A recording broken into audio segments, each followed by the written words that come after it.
Josh Green here, 4 seconds out. Delighted to be joined by Dalton Smith here in Doncaster. Dalton, how you doing? You all well? Yeah, I'm all good. Obviously, a great night of boxing here tonight, so yeah, can't complain.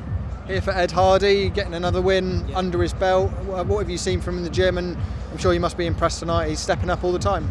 Yeah, great performance from Ed. You know, that's a tough opponent to be facing on your 4th fight. So, you know, I just feel like, you know, Ed's going to have a very good career. He's going to make a very good pro, especially over the championship rounds. He's going to be a hell of a fighter, so I'm excited for him. For him, obviously, he's got that sort of amateur grounding. You can see the skills in there tonight. Yeah. How quickly do you think he's going to move up and towards the title level? He can take his time. He's young. Like I said, he's got time on his side. He doesn't need to rush, and this is a perfect platform for him to keep getting the experience under his belt. And you know, like you said, mould him into that, you know, title, and a fighter will go on to win many championships. How nice is it to be just watching from the sidelines? Sometimes you're in the ring, you're in the corner. Sometimes nice to just be relaxed at a fight night. It's nice, and obviously to come and enjoy the boxing when you haven't got the stresses of you fighting, and obviously here to support the lads. You know, I love it. For yourself? Anything just round the corner? How close are we to hearing some concrete news? We've got no news yet, but you know, touch wood, we get that world title next. Yeah. Obviously, stadium fight tonight. Yeah. Getting a little bit of a feel for it. I know it'll be a much different occasion if it is to be Hillsborough just around the corner, but all these experiences add up. Yeah, massive, and obviously to be here, it gives you that itch to, you know, I want to go and capture my dreams, sell out Hillsborough Stadium, and you know, I feel like I'm very close to doing that. The last 2 fights at European level, they've been solid performances, but maybe not the opponents you would have liked. Has it been maybe a little bit of a frustrating period playing that waiting game, waiting for that world title opportunity? A little bit, but obviously I wanted the European title. You know, it was nothing to the opponents. That was European. You know, that were the fighters who was in front of me. That was European level. You know, fringe world level. We Matthew Germain, the last, you know, got a good rank 11 with the IBF. So, you know, that's just the levels I'm going through. It's not the opposition I'm picking.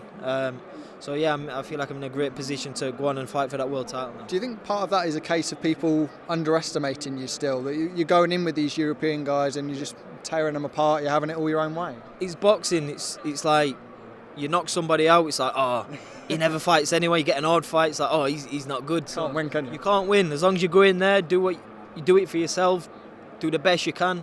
That's all that matters. One fight that was announced last week, and I've seen Jack Catterall here tonight, is Catterall against Harlem Eubank. I'd just like to get your thoughts on that fight. Yeah, I think it's a great fight. You know, both good fighters. Obviously, Jack moving up, but you know, I'm picking Jack in that one, and you know, maybe a late stoppage. But overall, I think it's a great fight.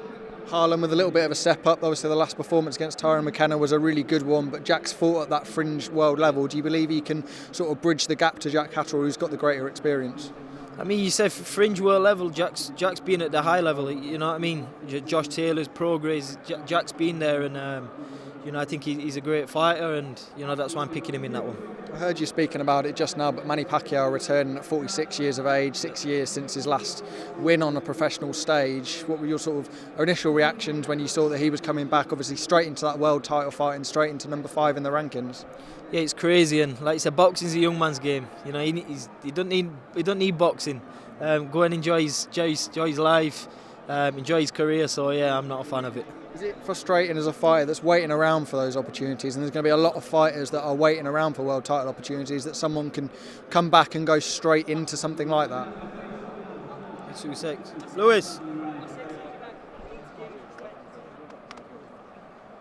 Sorry about that. That's all right, mate. Yeah, but what were your questions? Sorry. Just frustrating that you're in a position. There'll be lots of fighters that'll be jostling for position, and someone can come in and just on their legacy. It's one of those, like you said. You can't take anything from Manny Pacquiao from what he's done from boxing. You know, obviously that's why he's got in straight in for a world title fight. But yeah, it's like you said, the people should be in a position of work for that. But it's one of those. Manny's had one of the best careers. He's one of the best fighters, and for me, I'm not a fan of it. But it's Manny Pacquiao at the end of the day. Don, I'll let you go off. Cheers for you.